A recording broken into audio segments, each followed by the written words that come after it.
In this video we are going to use a simple moving average for sell trailing stops. So let's see how we can create an expert advisor with MQL5.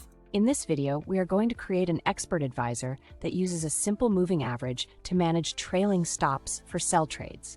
Let's see how we can do that. We start by opening Metaeditor by clicking on the little icon or pressing F4. The code begins by including the trade library, which provides trading functions.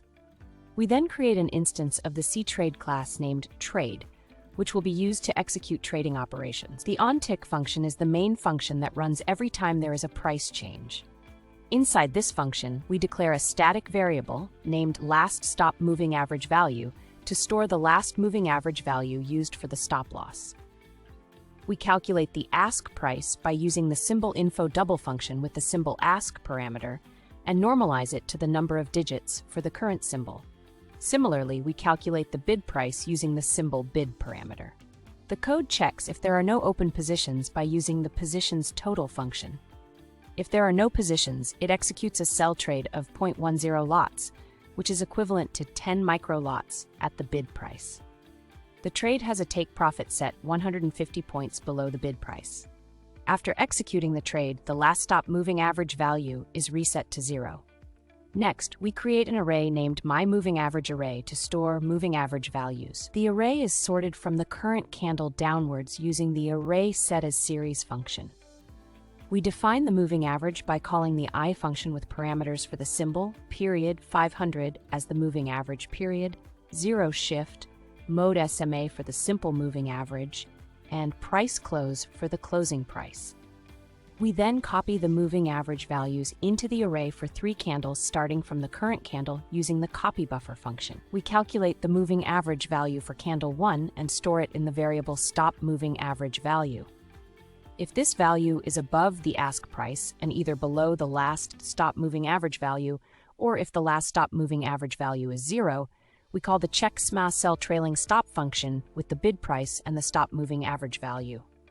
The check SMA sell trailing stop function iterates through all open positions. For each position, it retrieves the symbol and checks if it matches the current symbol. If it does, it gets the ticket number and the current stop loss value. If the current stop loss is above the moving average value, or if it is 0, the stop loss is moved to the moving average value using the trade position modify function. Finally, we press F7 to compile the code. If this was too fast for you, or if you don't understand what all the code is doing, you may want to check out the premium course on our website or watch one of the basic videos first. If everything works, we go back to MetaTrader by pressing F4 or clicking on the icon. Back in MetaTrader, we press Ctrl and R to start the strategy tester. Pick the expert advisor that we have just created, enable the visual mode, and start a strategy test. We should see the expert advisor on the chart. If you are already a premium course member and have an idea for a video like this one, you can send us an email. In this video, we have learned how to create an expert advisor that manages trailing stops for sell trades using a simple moving average with just a few lines of MQL code. Thanks for watching, and I will see you in the next video. Okay, I hope you can see the sell trailing stop on your chart now. If this was too fast for you, or if you have no idea what all the code is doing, maybe the premium course on our website might be interesting for you. For now I say thank you for watching and I will see you in the next video.